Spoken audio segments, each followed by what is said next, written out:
might take that buck-doe ratio down from 3 does per buck. You're in a real bind, 4 does per buck, all the way down to maybe 2. If you really get after it and you're in good shape, you might get it all the way down to 1.5 to 1.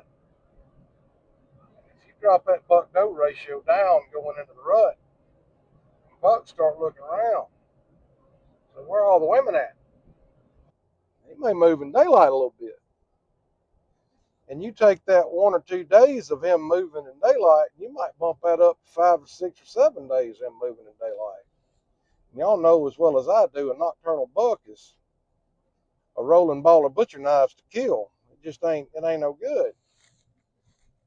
But you make him hustle and go bam, bam, bam, doze on the ground early. Gets up there and has to look around and move. I liken it to, you're going to go to a bar as a young man or an establishment as a young man and look for a receptive young lady to spend some time with.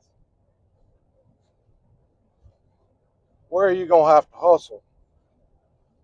You go to Jonesboro, Arkansas, or Madison, Mississippi, or Oxford, Mississippi, or Tuscaloosa.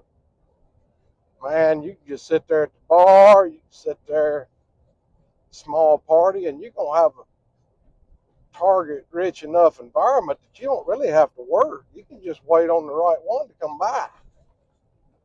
But, brother, you go down to somewhere like Artesia, you go to Chula,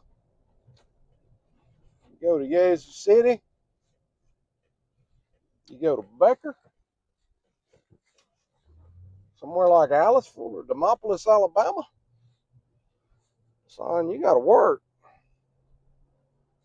You got to go whooping around. You got to go everywhere to find a young lady to spend some time with.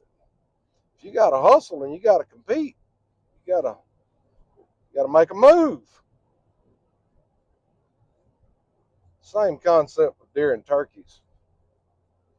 Now, I'm not a proponent of shooting hens. I'm just saying that on years where you got more gobblers in the standing crop, they have to compete more for hens. The same applies to deer.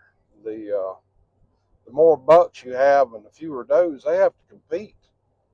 And you might crank that rut intensity up a few notches with fewer